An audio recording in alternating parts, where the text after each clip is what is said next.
ফের জমজমট ঢাকা বিশ্ববিদ্যালয়ের ছাত্র সংসদ ডাকসু নির্বাচনের প্রচারণা। বুধবার দুপুরে উচ্চ আদালতের রায় প্রকাশের পরপরই উজ্জীবিত হয়ে ওঠে ডাকসু নির্বাচনী পরিবেশ। এদিকে প্রধান রিটার্নিং কর্মকর্তা জানিয়েছেন, নির্বাচনের 8টি কেন্দ্রে বুথের সংখ্যা 500 থেকে বাড়িয়ে 710টি করা হয়েছে। আর একজন প্রার্থী ভোট দেওয়ার জন্য 8 মিনিট করে সময় পাবেন। সিরাত আল মুস্তাকিমকে সঙ্গে নিয়ে খোরশেদ আলী রিপোর্ট। উচ্চ আদালতের রায় প্রকাশ হবার পরপরই জমজমাট ঢাকা বিশ্ববিদ্যালয় প্রাঙ্গণ। প্রার্থীরা ভোট চাচ্ছেন ভোটারদের কাছে, বিলি করছেন লিফলেট, জানাচ্ছেন নিজেদের ইস্তেহার। ভোটাররা বলছেন, ভোট প্রদানের ক্ষেত্রে রাজনৈতিক মতাদর্শের বাইরে ব্যক্তি গুরুত্ব পাবে।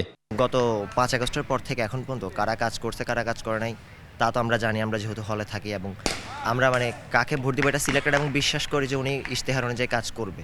আমরা চাই আমাদের ছাত্র প্রতিনিধি আসুক, যে আমাদেরকে সার্ভ করবে। এমন কেউ নেই যে সে সুন্দর সুন্দর ইশতেহার দিচ্ছে না, কিন্তু নির্বাচিত হওয়ার পরে এটা কতটুকু বাস্তবায়ন হবে এটা নিয়ে সাধারণ ভোটাররা একটু কনসার্ন। আমরা সাধারণ শিক্ষার্থী যারা আছে আমাদের জন্য তার কর্মকাণ্ড কী ছিল আগে সাধারণত এটার উপরে বিবেচনা করেই বেশিরভাগ শিক্ষার্থী আমার মনে হয় ভোট দিবে। এদিকে কাদা ছোড়াছুড়ি আর ট্যাগিংয়ের রাজনীতি বাদ দিয়ে শিক্ষার্থীদের কল্যাণে কাজ করার কথা জানান প্রার্থীরা। দ্বিমতকে চাপাই দেওয়া হবে না, দ্বিমতকে আমরা বৈচিত্র্য মত হিসেবে দেখতে চাই, মতের বৈচিত্র্য হিসেবে দেখতে চাই, সেটিকে আমরা পারস্পরিক আলিঙ্গন করে নেব। একটা সমস্যা যেটা হচ্ছে যে প্রোপাগান্ডা ছড়ানো বা ট্যাগিংয়ের যে বিষয়টা, এটা অনেক ক্ষেত্রে ভোটারদের মাঝেও ছড়িয়ে যায়। দেশের এবং জাতির আমাদের থেকেও কিছু প্রত্যাশা রয়েছে, সেই প্রত্যাশাগুলো পূরণ করার জন্য হলেও এই ট্যাগিংকে, এই গালাগালিকে পিছনে রেখে আমাদেরকে সামনে এগিয়ে যেতে হবে। 5 আগস্টের পূর্বে আমরা দেখতাম যা একটি হিজাব ফোবিয়া, একটি ইসলাম ফোবিয়া মানুষের ভিতর ছিল। আমাদের ঢাকা বিশ্ববিদ্যালয়ে বিভিন্ন সময় ছাত্রলীগ আওয়ামী লীগ করেছে, কিন্তু এখন আমরা দেখছি এখন কিন্তু সেই ফোবিয়াটাও রয়েছে, সাথে একটি ওয়েস্টার্ন ফোবিয়া। শিক্ষার্থীদের যৌক্তিক চাওয়াকে গুরুত্ব দিয়ে প্রশাসন কাজ করছে বলে জানান প্রধান রিটার্নিং কর্মকর্তা।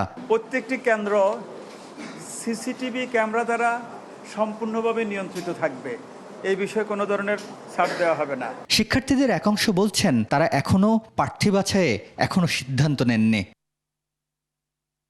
খোরশেদ আলী, 21 টেলিভিশন, ঢাকা।